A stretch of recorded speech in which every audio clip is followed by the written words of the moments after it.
Hey, good morning, sports fans. Louis Diamond in our Las Vegas handicapping studios. You are watching Bettor Center Live, and I'm filling in for Brad Stein, who could not be with us today, unfortunately, because I had some things to rub in his face. So, because I learned some things this weekend, and we're going to talk about that here in a second. But first, let me introduce the two trusted handicappers that are back with us after a little time off this week, Mr. Ross Benjamin and Mr. Chip Chirimbus. Good morning, gentlemen. Morning, Louis. Morning, Louis. How you guys doing? It's been a while. Did you guys have a great holiday? I haven't can't say. Oh, yeah? Here we go. Obviously, we're starting the show with a little bit of technical difficulties, but so I will just get us right into what I learned yesterday. Ross and Chip, we know that Brad was very high on Mr. Gruden from the beginning of the season. I learned Mr. Gruden is who I thought he was. He is not a winning NFL coach, and he's proven that. He was given a team by Mr. Dungy decades ago, and he's been riding that little one-trick pony ever since. So I learned that. I learned that Baker Mayfield, another one Brad was high on, is who we thought he was. He couldn't even beat the Jets. And last but not least, our man on the street, Tony Cusimano, Jaguars money line. Oh, he is who we thought he was. So those are the things that I learned here this weekend, gentlemen. How about you, Ross? What'd you learn this weekend? Not a heck of a lot. Coming off a great weekend at bettercenter.com, by the way. I went 7-3 with my picks. And I learned, I guess, if anything, just because a team needs a game does not necessarily mean they're going to win or cover. All you have to look at is a couple games that were played over the weekend. Arizona desperately needed a win over San Fran, who's not going to be in the postseason, and they couldn't come through. They get beat at home. And then also the Las Vegas Raiders, who, again, they had an opportunity to win that game against Miami. They didn't, but they did cover against a team who needed the game more. And then finally, the Cleveland Browns and New York Jets. Inexcusable for Cleveland to lose that game in that situation, even though they do have an excuse with the four wide receivers that were out due to COVID-19. But in any event, their running game alone should have been able to win that game against the Jets, and they didn't have to do so. So, again, you got three teams there that needed the games more for playoff implications, and they didn't come through as either winning straight up or covering. Yes, Baker Mayfield, you know what? He may not have had receivers, but even when he had open receivers yesterday, he wasn't doing the job either. So you can't blame it on that. And at the end of the day, if you're going to be a leader, be a leader. So, Chip, what did you learn yesterday? I learned, like you said, Louis, that Mr. Gruden isn't as smart as we give him credit. I mean, it makes sense to me that you cut the field down by 40 yards by allowing the opposition to beat you with a field goal, as opposed to forcing them with a little bit more time to go all the way down and have to score a touchdown.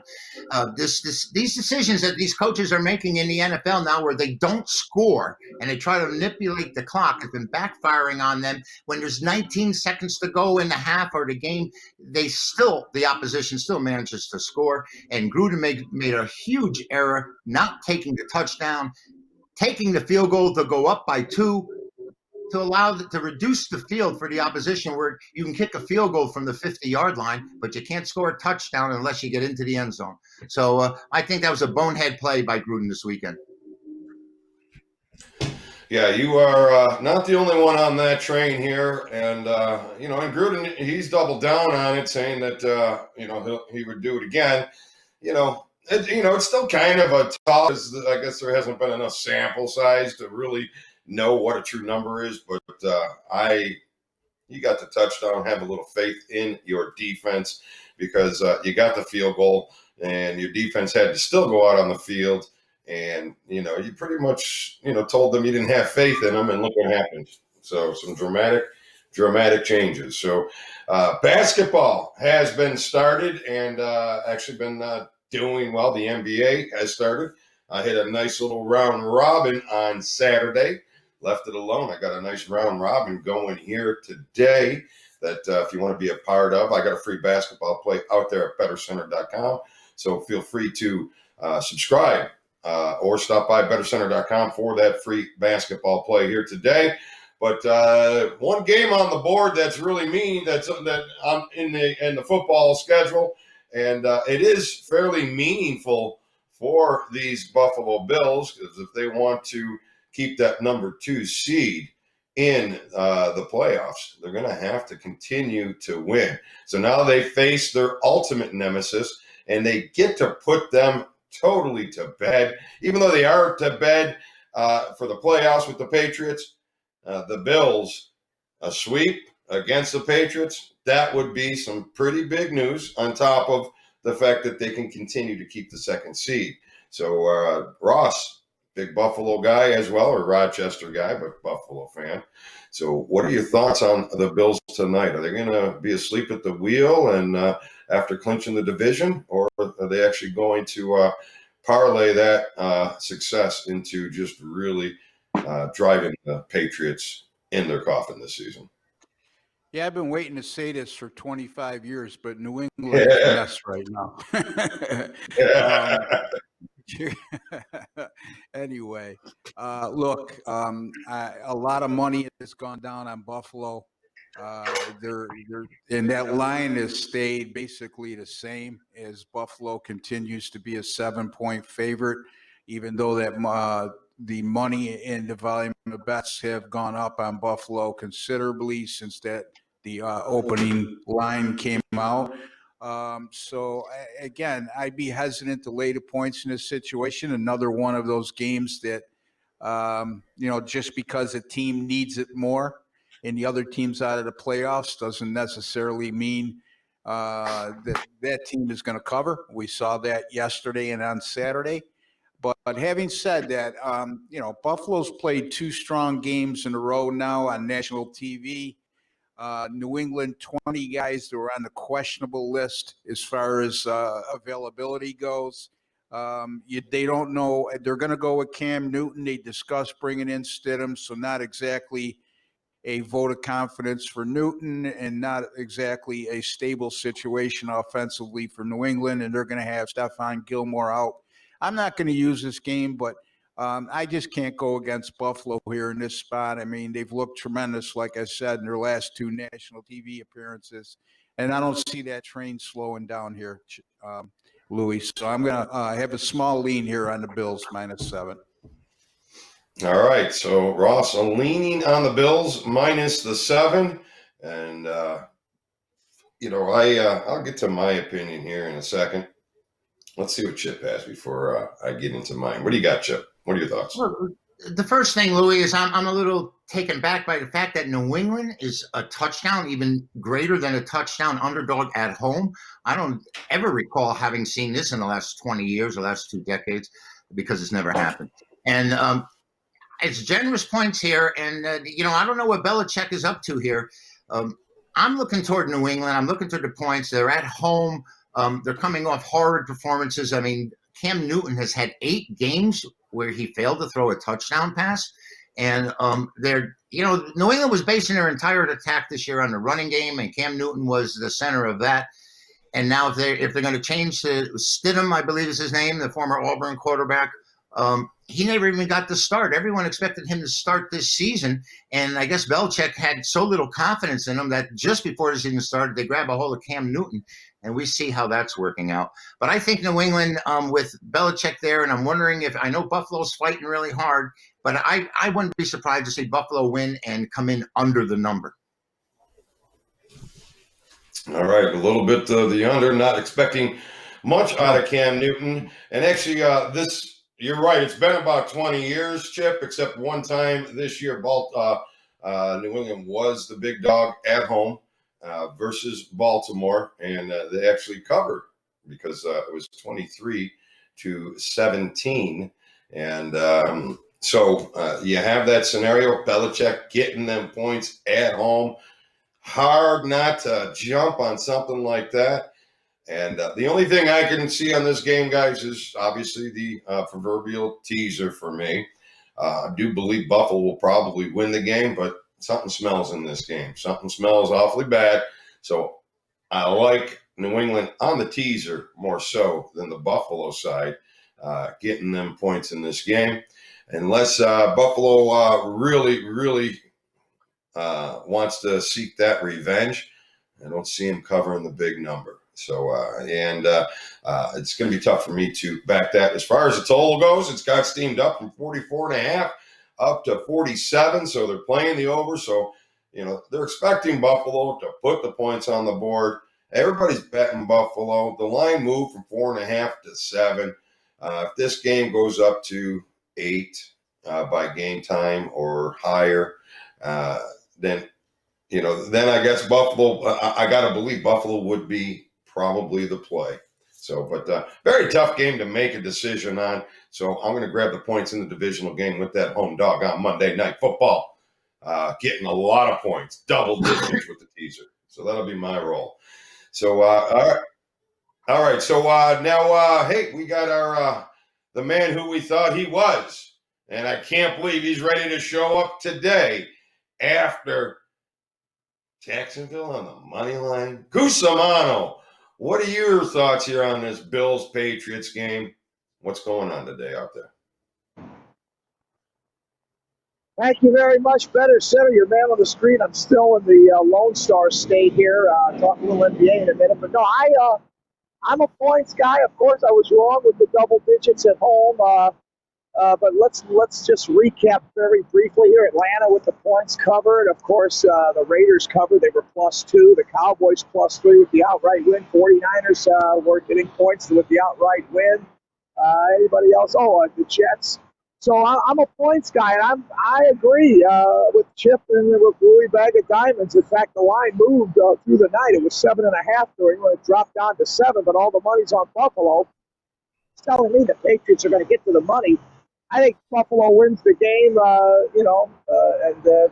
again, I'll take the points with New England. I don't need to win the game. I just need to cover the spread. So that's where we kind of stand, as far as tonight's lone NFL game. Aside from that, guys, we're morphing in now to the NBA. Some teams are already up to 3 games, like behind me here, the Dallas Mavericks, their practice center. They're already 1-2 on the early season with a big crushing victory at the Clippers yesterday. Of course, that was a little bit of payback, I guess, from the playoffs in the bubble. They were ousted by the Clippers, as we all recall, back in August down in Orlando. And they're already talking MVP here for Luka. That's all I hear on the local newscast here. Luka this, Luka Doncic. Of course, he's got some weapons around him. Of course, they traded, if you recall, they got rid of Seth Curry. It's traded him to Philadelphia with that first-round pick and ended up with Josh Richardson, who's been a big plus here. And then they drafted the young kid, I believe his name is, he's from Stanford. His name was Tyrell Terry, the shooting guard. So they're going to groom him into the next Seth Curry. So the Mavericks actually come home and they open their season right here in Dallas across the street over at the American Airlines Center.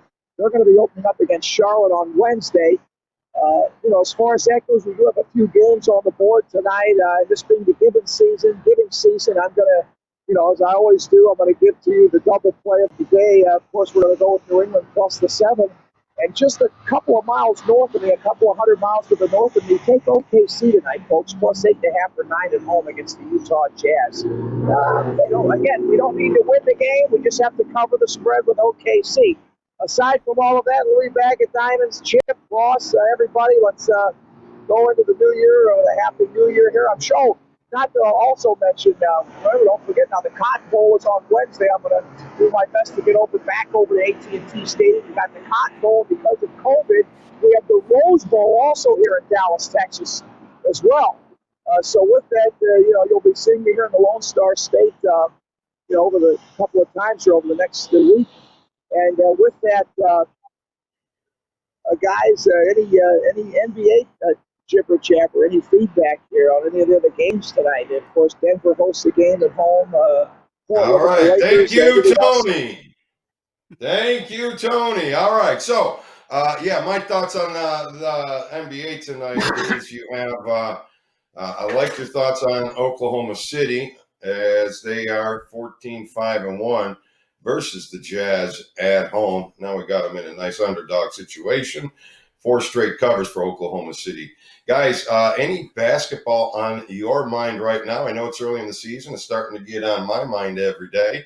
And I'll throw it to you, Ross. What are your any basketball thoughts tonight?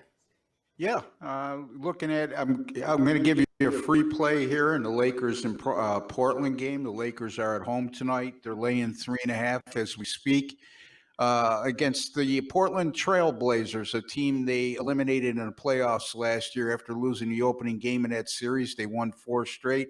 This seems like an awfully low number to me. In regards to the Lakers in Portland here. I was sort of surprised the Lakers were more like a 5 or 6 point favorite here. Again, the Lakers will be playing their 3rd game in 4 days, while Portland will just be playing their 3rd and 6th. And I think that rest factor will come into play. And I also think this line is awfully suspiciously low. So I'm going to go with Portland here, plus the 3.5 against the Lakers, Louis. I kind of like your thinking there, Ross. The Blazers, even though they are 3-11 versus the Lakers, the last or 3-8 the last 11 meetings, they are 21-8 in LA, and the under has hit 10 out of the last 13 games that they have met head to head. So I got a doggy dog feeling in the NBA here tonight. Chip, you got any NBA thoughts that you can throw us today? Yeah, I've got a couple of NBA thoughts, and I like what Ross is talking about here with that line being what it is. Anthony Davis was out for the Lakers. I think that's a key factor there. But like you said, Portland has played really well against the Lakers in Los Angeles. I think it is like 21-7 or last 28 against the number, though they only covered 3 of the last 11 overall, like you mentioned, Lou. I was looking at a college game. There's sort of my eyebrows were shall I say, perked up when I saw on Arizona virtually pick them.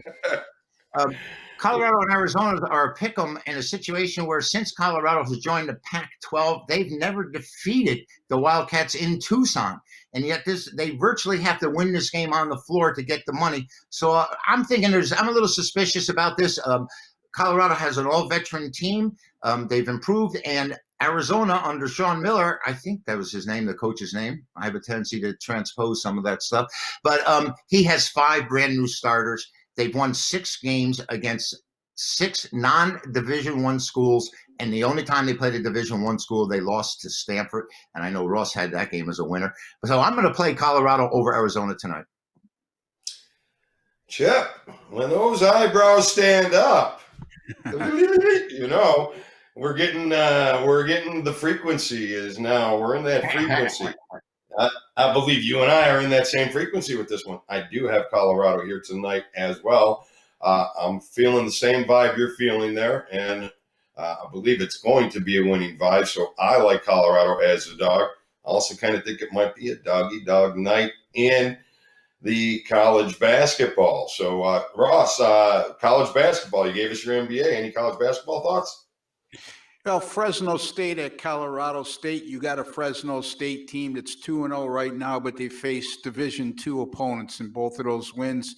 Colorado State 3-1 right now. Their last 3 games all coming against Division I opponents. Their only loss against St. Mary's. In those 3 games versus division opponents, they've held each one of those opponents to less than 36% shooting. This is a veteran Colorado State team that has 4 returning starters. And those returning starters, remember last year, where they easily defeated Fresno State in both meetings by double-digit margins. I'm going to take Colorado State here, minus the 10 over Fresno State. All right, Colorado State. The home team has covered 9 out of 11 games, and the favorite 11 out of 15. So a little bit of Colorado State love for Mr. Ross Benjamin. So guys, we've kind of covered the board here today. We've got you with kind of mixed opinions on the football game, and Ross small lean on the Bills. Chip actually has a play at bettercenter.com for this. So Chip actually pulled the trigger on this. I came back with a little bit of Bills teaser, but probably more of a Patriot teaser. But like I said, if you want somebody that's really pulling the trigger on this game, that would be Chip. He's the one that feels like he's got the nuts. So he's put it out there. It's on bettercenter.com, and it's only $39. And Chip is 24. Chip, what are you, 24, 29 and 14, is it? On those standalone games? Yeah, we've had a good, the standalone games, yeah, we're at 65% right now. And I mean, that's sweet. We're doing fairly well with them. I passed the Sunday night game, but I have a play tonight.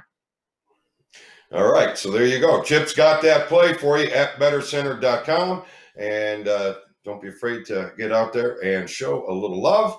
And we will be back with some more love for you tomorrow. I assume you've gotten the most interesting plays out of these guys. Anything you guys want to give us right before we leave? Any interesting plays on top of what we already talked about?